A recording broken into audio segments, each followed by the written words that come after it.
에베소서 말씀을 보면 우리를 가리켜서 허물과 죄로 이미 죽은 자들이라고 말하죠. 죽을 수밖에 없었던 존재들이 아니라 이미 죽은 자들이라고 말합니다. 죽었기 때문에 더 이상 살 수 있는 소망이, 가능성이 나에겐 없죠. 이와 같이 어떤 소망도 끊어지고 어떤 희망조차 발견하기 어려웠던 우리를 하나님께서 다시 살리시고 거룩하시고 존귀하신 그분의 자녀로 삼아주셨습니다. 이전 것은 지나갔으니 보라 새 것이 되었도다 라고 선언하시는 것처럼 이제는 우리에게 새로운 정체성, 새로운 존재, 새로운 피조물로 우리를 세워주셨습니다.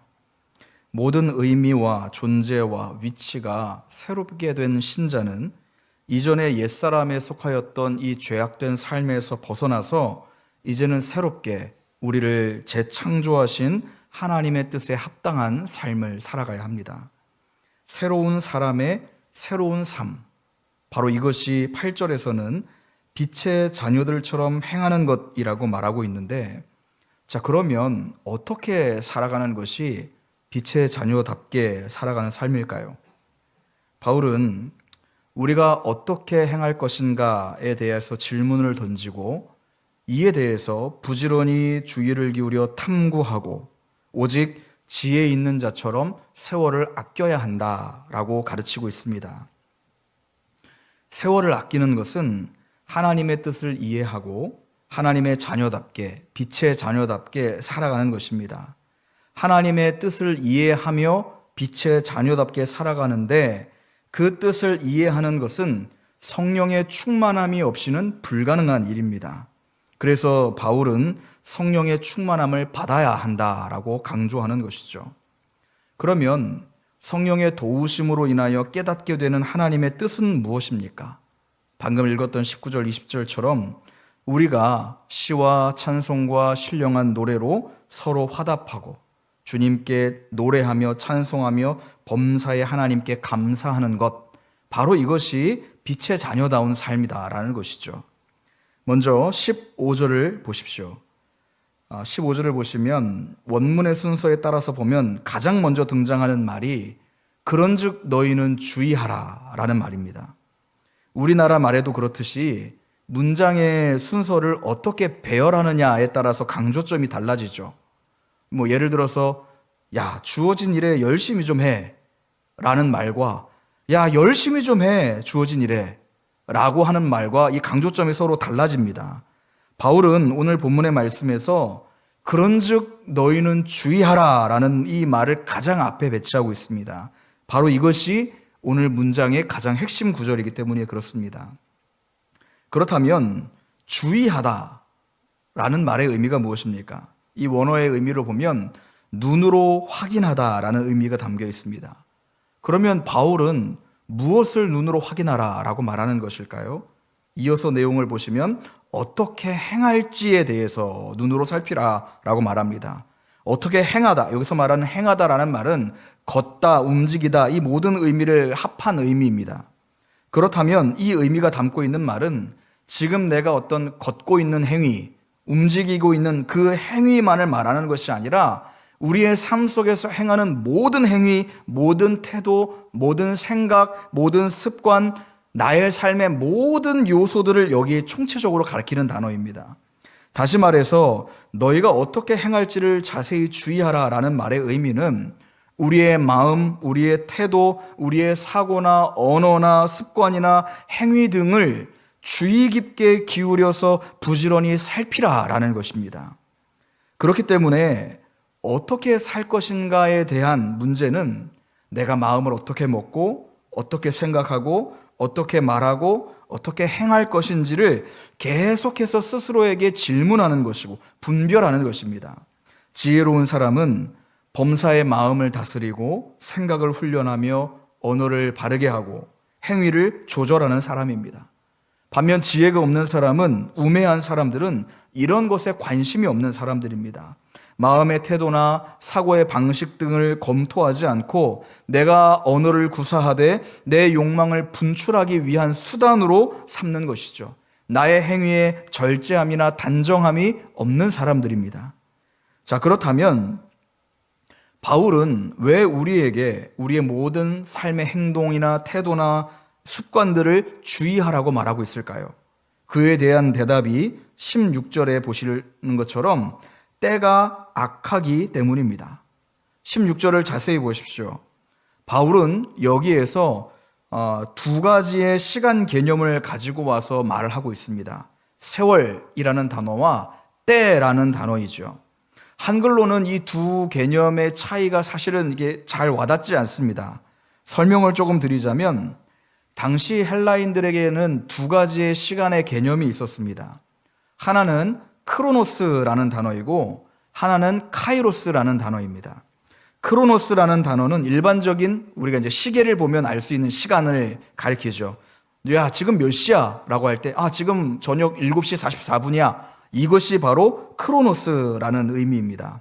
반면 카이로스라는 단어는 한정적이고 고정된 어떤 특정한 날까지의 남은 시간을 가리킵니다. 예를 들어서 야, 성탄절까지 지금 며칠 남았어. 야, 결혼기념일까지 며칠 남았어. 이렇게 어떤 분명하게 우리에게 찾아올 어떤 시간, 그 시간까지의 남아있는 시간을 카이로스라고 말합니다. 본문에서 말하고 있는 세월이라는 단어는 카이로스라는 단어가 사용이 됩니다. 하나님께서 분명하게 정하신, 확정하신 어떤 날까지 남은 기간을 의미하는 것인데, 그러면 그 하나님께서 정하신 그날이 어떤 날일까요? 여기에는 두 가지의 의미가 있습니다. 첫 번째는 우리 주 예수 그리스도께서 다시 오실 그날, 재림하시는 날, 이 세상의 표현대로는 종말의 날이죠. 그것이 세월이라는 단어가 담고 있는 의미입니다. 따라서 세월을 아끼라라고 할 때 이것의 의미는 야, 시간 좀 아껴서 써라. 시간 활용 좀 잘해라. 이런 의미가 아니라는 것을 우리가 알 수가 있죠. 두 번째 의미로는 개인의 종말로서 내 육신이 죽는 순간을 가리킵니다.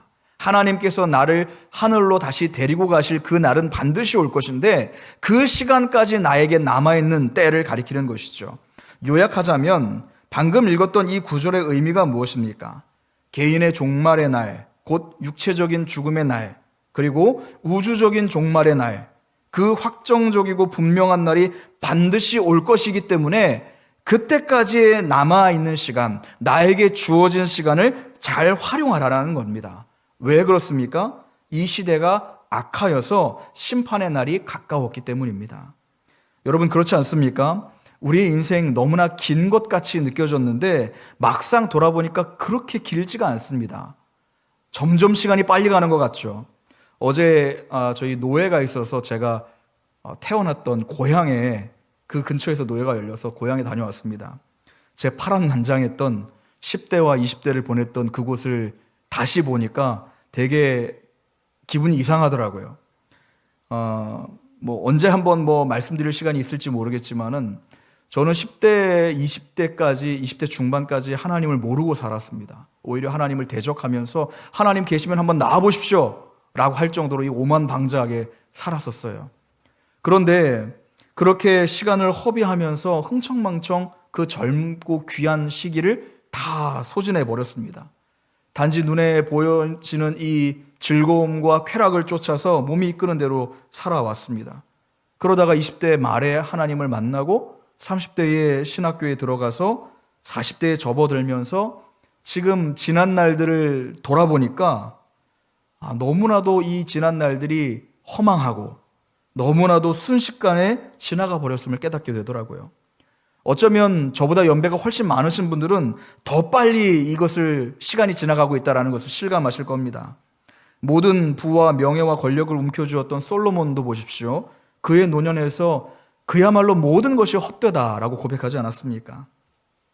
여러분 성경은 인생의 빠르기를 가리켜서 배틀의 북과 같고 활시위를 벗어나서 관역으로 날아가는 화살과 같다라고 표현합니다. 순식간에 절망의 때, 순식간에 무덤으로 들어갈 때가 찾아온다라고 말합니다. 아침에 피었다가 사라지는 안개와도 같은 것이 우리의 인생이라고 표현하죠. 그렇기에 이에 대해서 바울은 17절에서 다시 한번 신자로서 합당한 삶을 살아갈 것을 촉구합니다. 우리 17절 말씀 같이 한번 읽어보도록 하겠습니다. 시작. 그러므로 어리석은 자가 되지 말고 오직 주의 뜻이 무엇인가 이해하라. 아멘.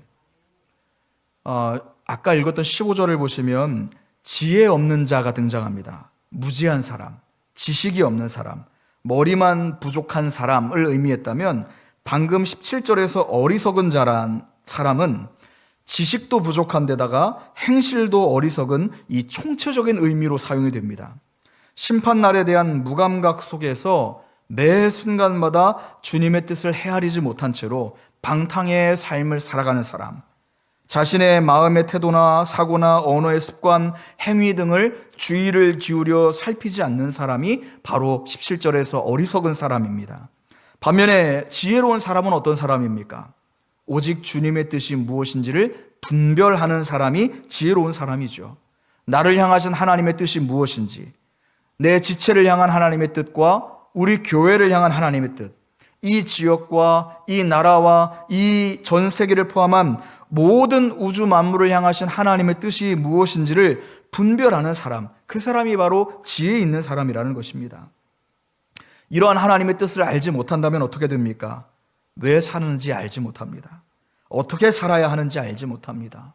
어디로 가야 할지 알지 못하죠. 하나님의 뜻을 알지 못하고 그 뜻에 역행하는 삶을 살아가는 사람, 바로 이러한 사람들이 바로 세월을 낭비하는 사람이라고 말하는 것이죠. 특별히 심판날까지 남겨진 시간들, 그 주어진 시간들을 잘 활용하여서 우리가 빛의 자녀답게 살아가야 하는데, 이와는 다르게 남은 시간들을 방탕과 방종으로 보내는 사람들이 등장합니다. 그 대표적인 사람들이 본문에 술 취하는 자들이라고 표현하고 있습니다. 18절을 보시면 술 취하지 말라, 이는 방탕한 것이니 라고 말하고 있습니다. 우리는 이 구절을 가리켜서 종종 그리스도인이 술 취하지 말아야 하는 이유로 언급을 하곤 하죠. 물론 술 취하는 것은 방탕한 것이다, 동일화시키는 것, 큰 의미에서는 비슷하다라고 볼 수 있겠습니다. 그러나 원어의 의미를 보면 이렇습니다. 술 취하지 말라, 방탕함이 이에서부터 온다라는 것이죠. 술이 문제가 아니라 방탕함이 문제다라는 것입니다. 우리가 여기서 핵심을 잘 파악해야 합니다. 내가 술만 안 먹지 방탕한 다른 일로 방탕하게 살아도 되는 게 아닙니다. 우리에게 주어진 시간들을 제대로 사용하지 않고 육신의 즐거움과 쾌락을 쫓아 방탕한 삶을 살아가는 것, 그것이 진짜 문제다라는 것을 강조하기 위해서 술을 대표적으로 예를 들어서 언급을 하고 있는 것입니다. 성경을 보면 포도주가 이제 많이 등장하는데요. 대부분의 의미에는 이 포도주는 하나님께서 허락하신 추수의 풍성함, 은혜에 대한 감사의 의미로 성경은 사용하고 있습니다. 하나님께서 지으신 모든 것이 선함으로 포도주는 그 자체는 선한 것입니다. 그러나 절제되지 않는 것은 악용될 수 있죠. 본래 스마트폰은 사람에게 유익하게 만들어졌습니다. 그러나 이것이 절제되지 않을 때 중독이 되고 나쁜 것이 되죠. 마찬가지로 포도주는 그 자체로는 선한 것이지만 이것이 절제되지 못하거나 중독이 될 경우 방탕함으로 이어집니다.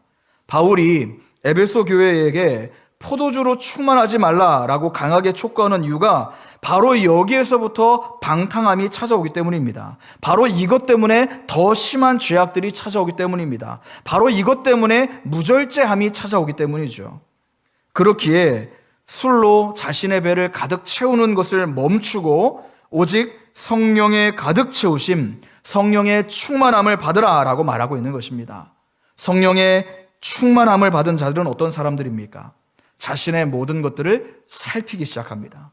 나의 생각, 나의 의지, 나의 언행, 나의 사상, 나의 습관, 나의 가치관, 나의 목표, 나의 꿈, 모든 것들을 살펴서 심판날까지 남아있는 나의 정해진 시간 동안 하나님의 뜻을 구하며 살기 시작하는 것이죠. 그렇다면 여러분, 성령으로 충만한 사람들은 구체적으로 어떤 삶을 살아갑니까? 성경은 이에 대해서 두 가지를 말하고 있습니다.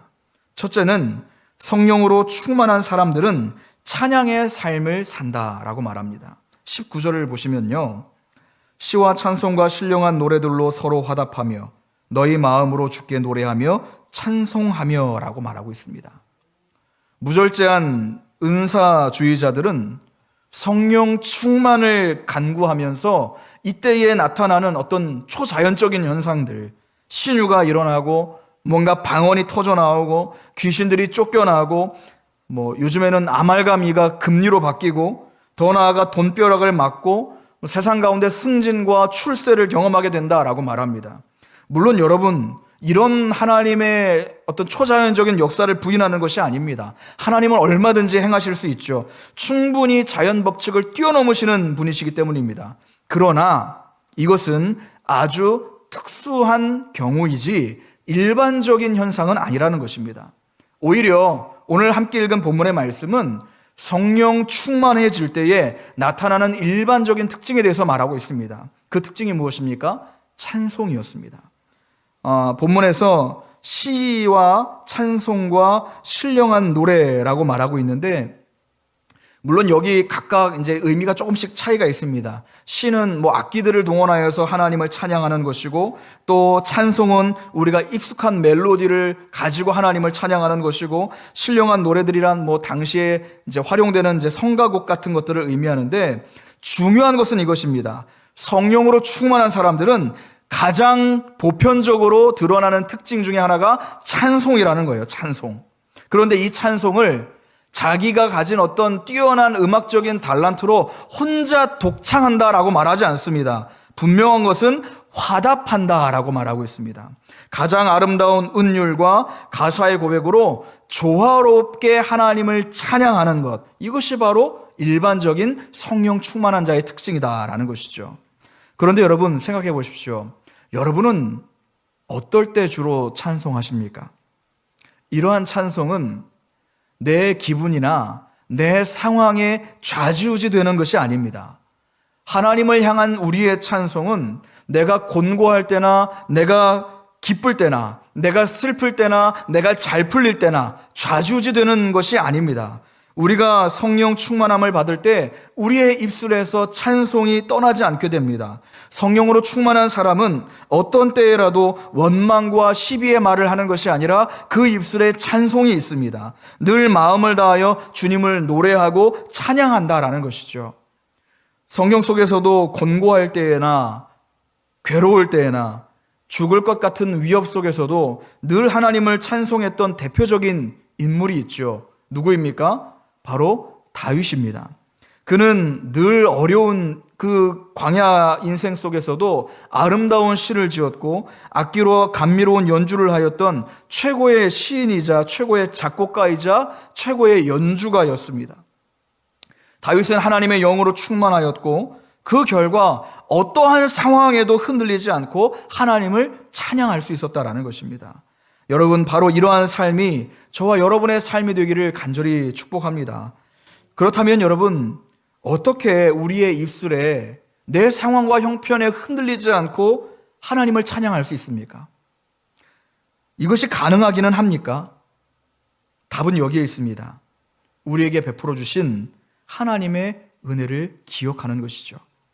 저와 여러분들을 다시 살리시기 위해서 독생하신 아들을 아낌없이 내어주신 하나님의 사랑을 기억하십시오. 내게 주어진 시간 동안 하나님의 은혜를 노래한들 내가 어찌 받은 만큼 다 그것을 표현할 수 있겠습니까? 어떤 찬송가의 고백처럼 하늘을 두루마리 삼고 바다를 먹물 삼아도 다 기록할 수 없는 것이 바로 하나님의 사랑 아니겠습니까? 나에게 주어진 남은 시간 동안 하나님의 은혜를 찬송하기에도 시간이 모자라거늘 어찌 한 입으로 불평과 불만과 원망의 말을 쏟아내는 데에 시간을 허비할 수 있겠습니까? 입술에 찬송이 마르지 않도록 하나님의 은혜를 묵상하십시오.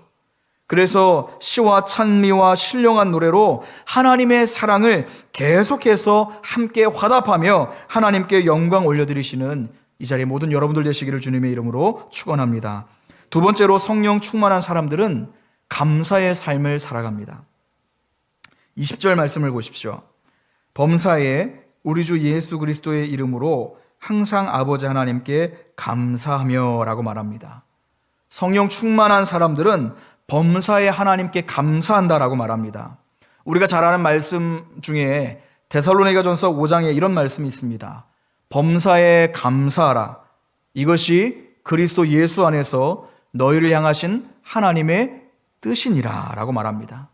성령으로 충만한 사람은 하나님의 뜻을 정확하게 이해하고 범사에 감사하는 사람입니다. 성령 충만한 사람은 특정한 상황이 되어야만 하나님께 감사하는 사람이 아닙니다.